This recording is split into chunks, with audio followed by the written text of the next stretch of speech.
Clint Eastwood, the man and the legend, known for playing the toughest, most intense characters, he redefined cool in Hollywood.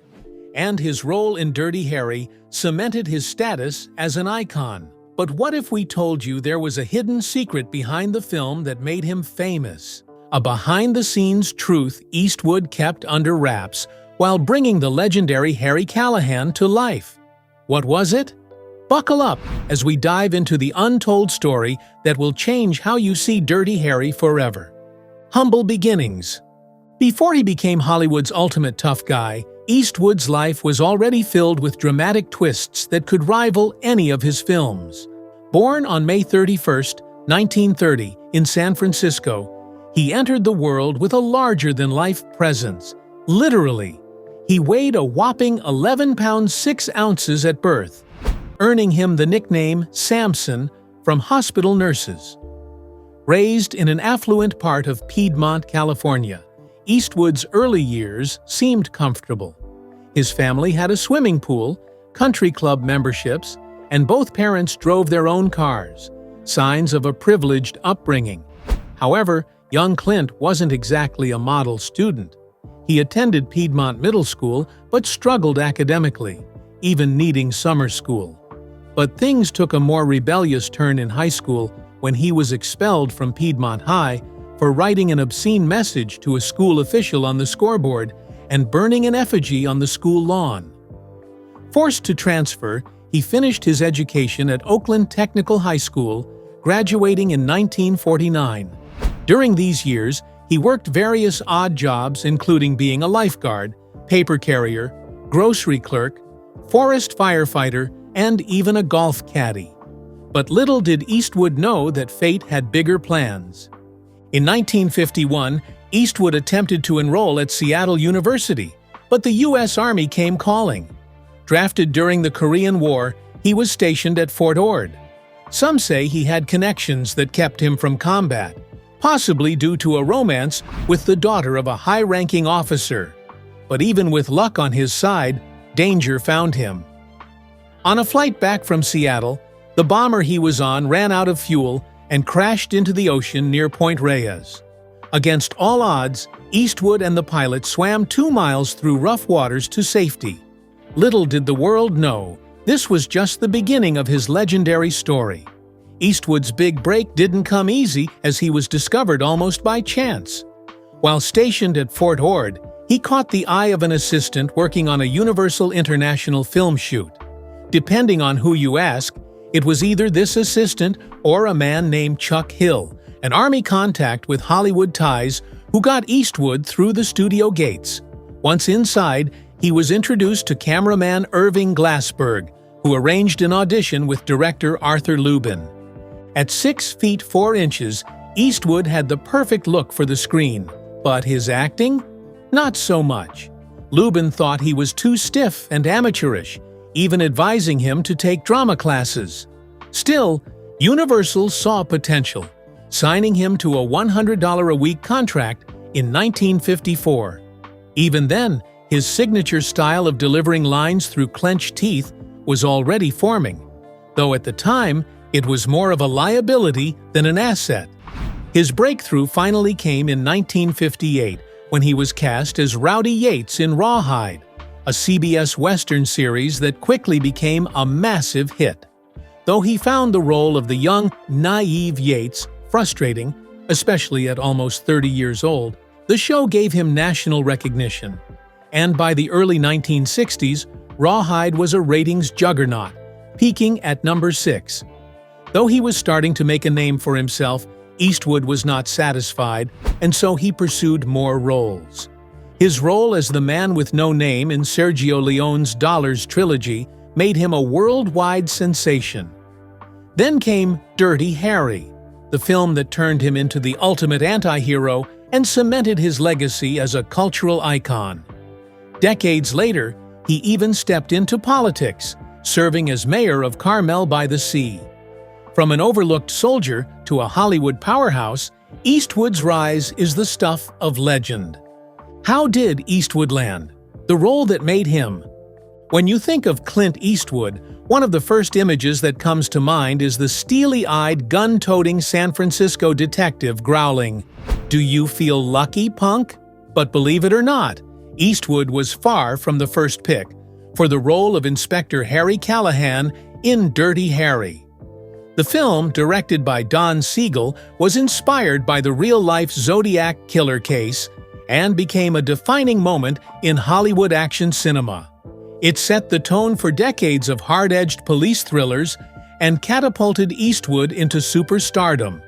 However, the role almost went to other Hollywood legends before it landed in his hands. John Wayne, Frank Sinatra, Robert Mitchum, Steve McQueen, and Burt Lancaster were all considered for the role before Eastwood. Sinatra was actually set to play Callahan, and at 55 years old, he fit the original vision of the character as a seasoned detective in his mid to late 50s. However, a lingering wrist injury from a past accident forced him to drop out. With Sinatra gone, director Irvin Kershner, who had been hired to direct the film with Sinatra in the lead, also left the project.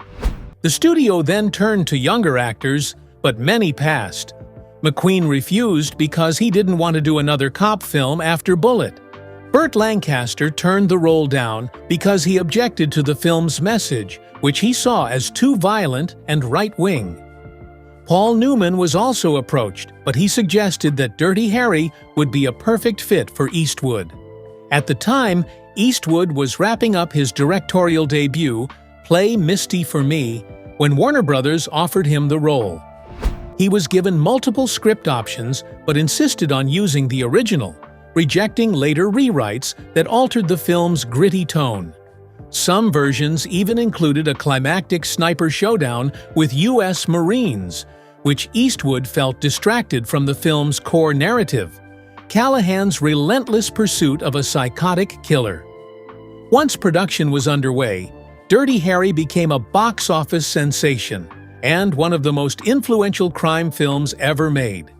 The character of Harry Callahan redefined the action hero archetype and spawned 4 sequels: Magnum Force, 1973, The Enforcer, 1976, Sudden Impact, 1983, and The Dead Pool, 1988. In 2012, the film was selected for preservation in the U.S. National Film Registry for being culturally, historically, and aesthetically significant. More than 5 decades later, Dirty Harry remains one of the most quotable and iconic action films in cinema history. What secret did Eastwood keep hidden while filming Dirty Harry? When Dirty Harry hit theaters in 1971, it didn't just introduce audiences to one of the most iconic action heroes of all time, it sparked a firestorm of debate.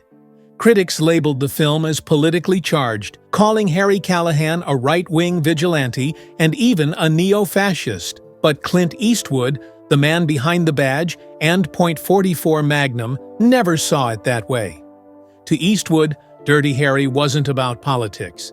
It wasn't a statement about conservatism or liberalism. It was about victims. At its core, the film posed a simple but unsettling question.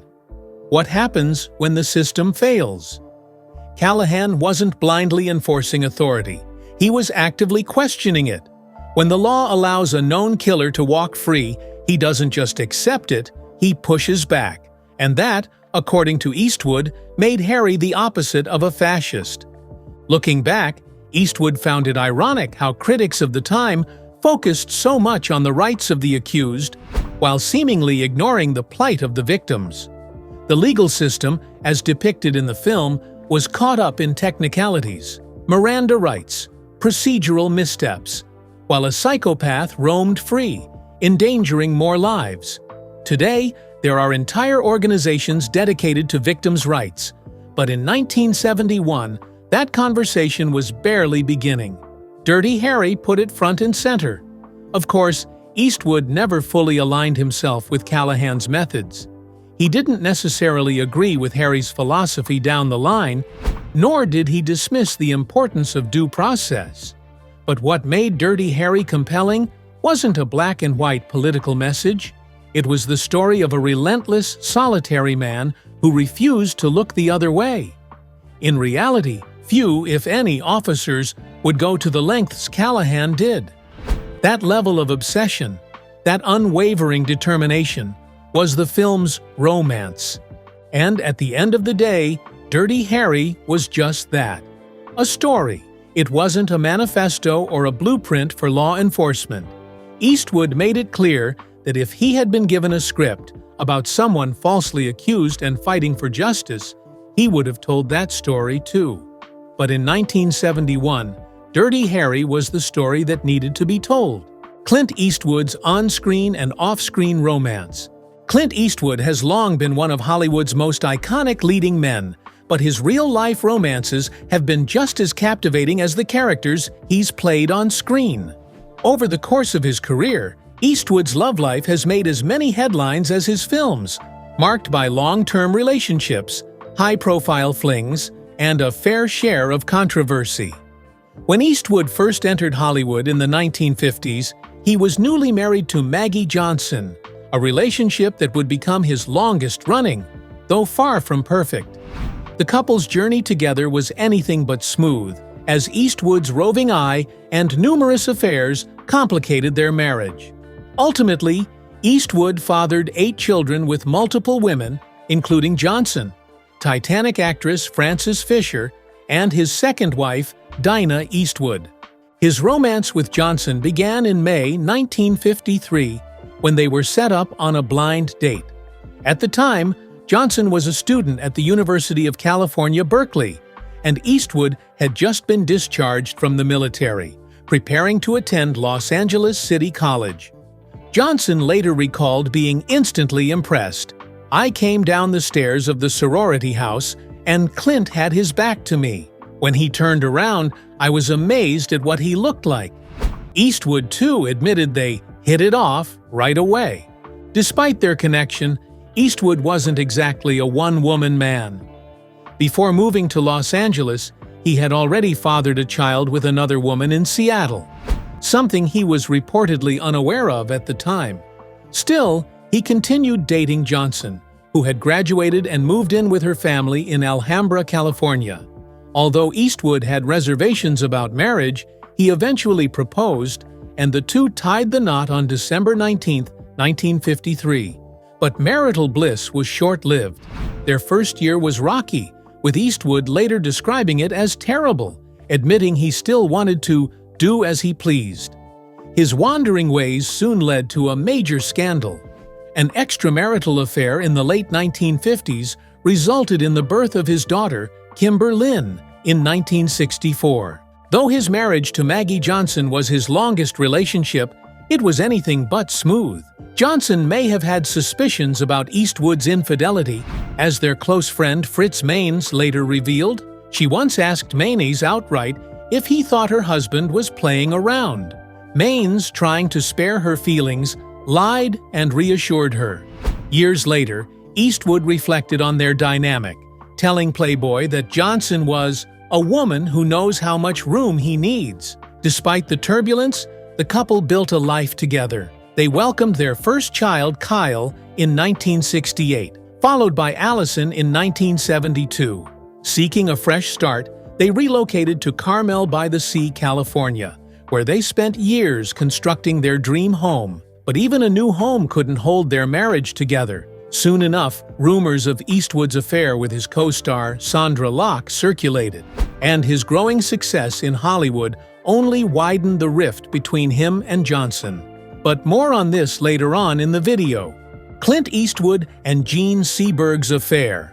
By the late 1960s, Eastwood had transitioned from television to film, starring in Paint Your Wagon alongside Lee Marvin and Jean Seberg. While filming in Oregon, Eastwood and Seberg, both married, began an affair. But while Eastwood likely saw it as a casual fling, Seberg fell deeply in love. She became so enamored that she told her husband, author Romain Gary, that she was leaving him for Eastwood. Gary, understandably furious, responded with an unusual challenge. He wanted to duel Eastwood. The details of the proposed battle, including the choice of weapons, remain unknown, but rather than fight for honor, Eastwood simply walked away. Seberg, unaware that Eastwood was simultaneously involved with another woman on set, assumed their relationship would continue after filming. But when Eastwood returned to Los Angeles, he ghosted her. Heartbroken and humiliated, she struggled to understand how he could be so indifferent. According to her publicist, Jerry Tam, she was a very vulnerable woman, and it was a terrible trauma for her. Meanwhile, Eastwood's affair with Locke became his most notorious relationship, continuing for years before his marriage to Johnson officially ended. By 1979, Johnson had had enough, and the couple separated. Their divorce was finalized in 1984, with Johnson reportedly walking away with a $25 million settlement. But his affair with Seberg was merely the beginning. While still married to Maggie Johnson, Eastwood began an affair with stuntwoman Roxanne Tunis, whom he met on the set of Rawhide in 1959. Their relationship reportedly lasted 14 years. In 1964, Tunis gave birth to their daughter, Kimberlyn Eastwood.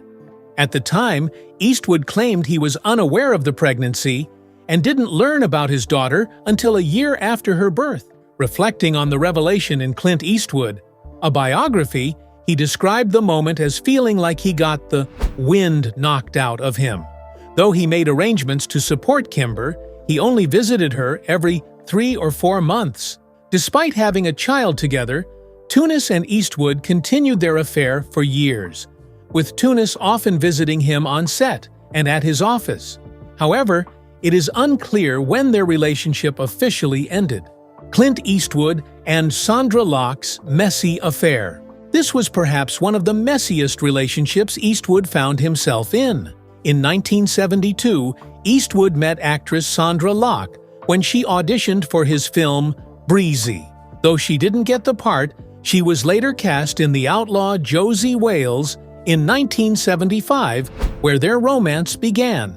At the time, Eastwood was still married to Johnson, and Locke was in a platonic marriage with her childhood best friend, Gordon Anderson. In her autobiography, The Good, the Bad, and the Very Ugly, A Hollywood Journey, Locke claimed that Eastwood told her there was no real relationship left between him and Johnson. Their affair quickly deepened, and Locke eventually moved into one of Eastwood's homes. By the time they filmed The Gauntlet, rumors of their romance were swirling. However, the pair denied being anything more than friends. Everybody would love for us to say, "It's all true, we're madly in love," Locke told People in 1978. But people will believe whatever they want to believe. Even if it were true, which it isn't, I certainly wouldn't talk about it. In 1979, Eastwood and Johnson separated, and according to Locke's autobiography, she had undergone 2 abortions and a tubal ligation during her relationship with Eastwood, as he insisted he didn't want more children. But ironically, Eastwood denied these claims. Though their relationship lasted over a decade, it became increasingly toxic. During this time, Eastwood had additional affairs, including with Jocelyn Reeves and Titanic actress Frances Fisher. By the late 1980s, Locke and Eastwood were barely speaking. By 1989, Eastwood allegedly moved all of Locke's belongings into storage and changed the locks on their home, effectively ending their relationship. Shortly after their breakup, all hell broke loose. Sandra Locke filed a palimony lawsuit against Clint Eastwood, alleging that she suffered humiliation, mental anguish, severe emotional and physical distress, and mental and physical harm during their relationship. She sought a $1.3 million share of the wealth they had amassed together, as well as several properties, including one leased to her husband, Gordon Anderson. The lawsuit remained in limbo for over a year while Locke underwent treatment for breast cancer. In 1990, they reached a settlement. Locke agreed to drop the suit in exchange for a $1.5 million development deal at Warner Brothers, ownership of the house where Anderson lived, a $450,000 payment, and monthly support payments from Eastwood. However, in 1995, Locke sued Eastwood again, this time for fraud and breach of financial duty. She alleged that Warner Brothers had rejected every project she pitched, accusing Eastwood of orchestrating a sham deal to prevent her from working. The case was settled out of court in September 1996 for an undisclosed amount. Sadly, Locke passed away in November 2018 from cardiac arrest related to breast and bone cancer. She and Anderson remained legally married and close friends until her death. Reflecting on her relationship with Eastwood, she told The Washington Post, "My biggest misfortune, my greatest regret, is that I wish I'd cut my time with Clint in half. I wish I'd found a way. I'd understood who he was and where it would end 5 or 6 years earlier, so I could have gotten on with things." More affairs? While still involved with Locke, Eastwood began a relationship with flight attendant Jocelyn Reeves. Details of their romance remain scarce, but they had 2 children together, a son, Scott Eastwood, born in 1986, and a daughter, Catherine Eastwood, born in 1988. In late 1988, while still dating Sandra Locke and having an ongoing affair with Jocelyn Reeves, Clint Eastwood met actress Frances Fisher. The two first crossed paths when Fisher was cast in Pink Cadillac, though they didn't officially meet until the film's pre-production party. Fisher later recalled it as love at first sight, saying in Clint Eastwood, a biography, that when she skated into the room and saw Eastwood, he looked right at me, the way he does every other woman in the world, but it got to me too. During filming and back in LA, Eastwood and Fisher spent more time together. Fisher was unaware of his ongoing relationship with Locke and was surprised when their breakup made headlines in late 1989. Soon after, she and Eastwood began dating quietly and eventually moved in together. By 1992, they were making public appearances as a couple. Fisher described their relationship as steady, serious, and "we have a lot of fun," adding that all was well as long as she believed he was faithful. In August 1993, the couple welcomed their daughter, Francesca Ruth Eastwood. Fisher described their early days as a family as miraculous. However, by the end of that year, tensions arose. Fisher discovered Eastwood's children with Reeves, and paparazzi photos surfaced of him kissing another woman. Their relationship deteriorated, and she moved into the guest house. By spring 1995, they had officially separated. Reflecting on their breakup, Fisher told the LA Times, "With relationships, with people, you're attracted to somebody for a reason. You follow it through, and if you can't get past the honeymoon stage and get into the deeper meanings of why you're together, you're doomed to just stop when things start getting tough." Despite their past, Fisher and Eastwood have remained on good terms and have even attended red carpet events together. In 2004, she told SF Gate, "I believe when you have loved someone, if you don't destroy it with pettiness, then the love is always there." While Clint Eastwood was dating Frances Fisher, he met news anchor Dina Ruiz, a local journalist in Carmel by the Sea. Their first meeting was in 1992 when she interviewed him for KSBW. Recalling their encounter, Eastwood later told Carmel magazine, "We got along really well, and I guess we flirted a little bit." After the interview, one of Dinah's colleagues jokingly predicted she would marry him. They crossed paths again at a local event where they were seated together. "We ended up holding hands and doing all that kind of nonsense," Eastwood admitted. In early 1995, they were spotted kissing at a golf tournament, but their romance didn't officially begin until after Eastwood and Fisher had separated. By September of that year, Eastwood proposed, and in December, they obtained their marriage license in Hailey, Idaho. Their wedding took place in March 1996 at Steve Wynn's estate in Las Vegas, a surprise ceremony that Eastwood planned in just 48 hours while Dinah was on a girls' trip. She later described it as her dream wedding. Soon after, the couple discovered they were expecting their first child.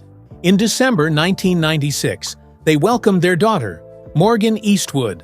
The two remained married while raising Morgan, and in a 2007 interview with Carmel magazine, Dina spoke about their close bond, saying the longest they ever spent apart was maybe 10 days.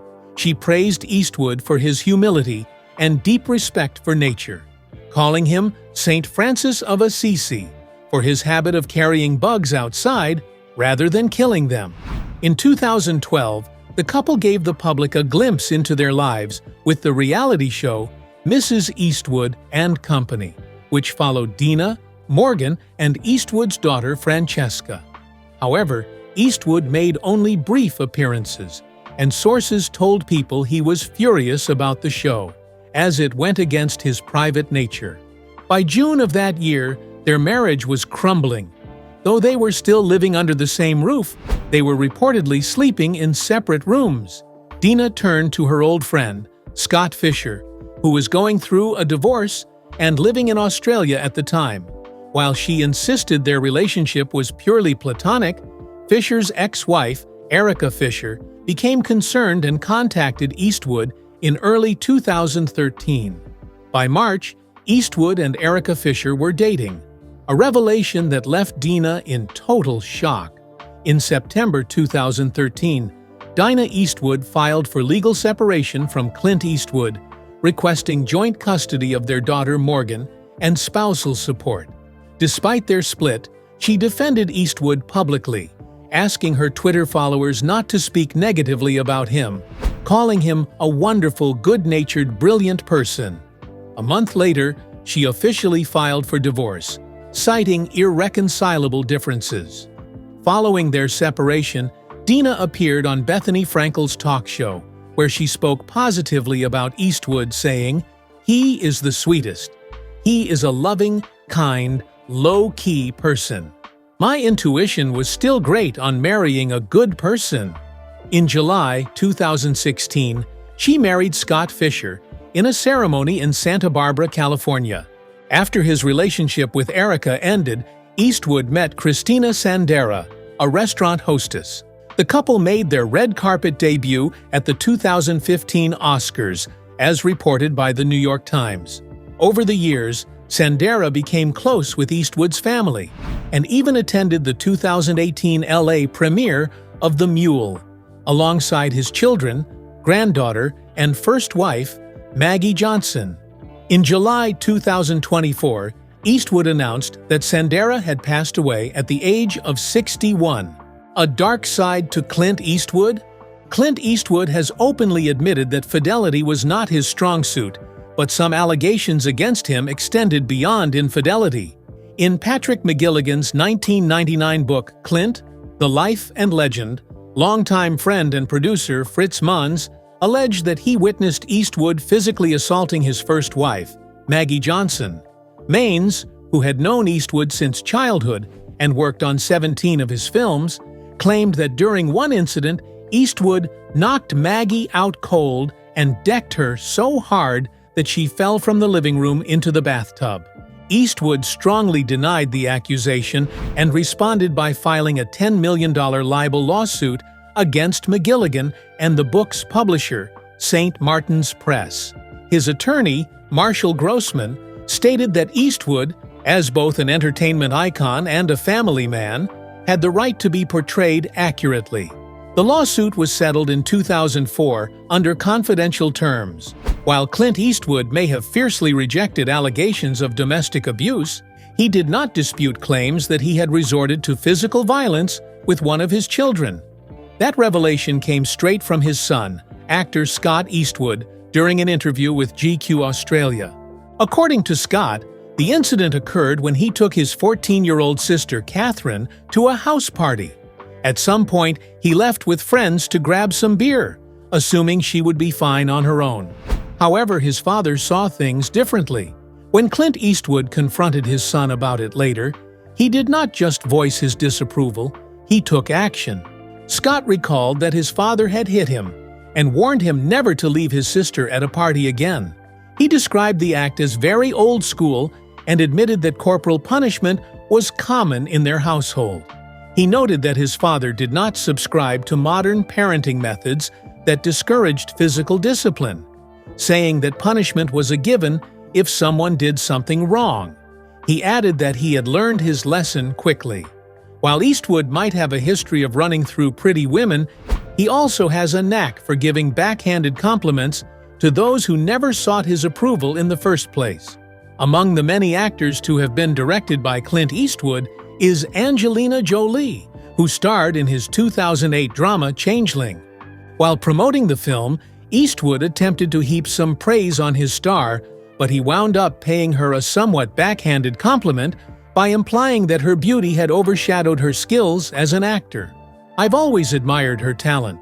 She's somewhat hampered sometimes by having this gorgeous face, the most gorgeous face on the planet, Eastwood told the Daily Mail.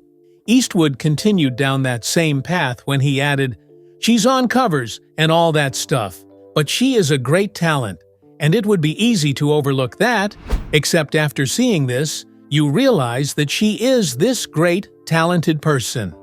Eastwood continued to laud her acting ability, pointing out that actors who signed up to work on one of his movies were well aware of his lightning-fast shooting pace, rarely reshooting scenes and quickly moving on to the next, and that Jolie was among those who showed up ready for the challenge.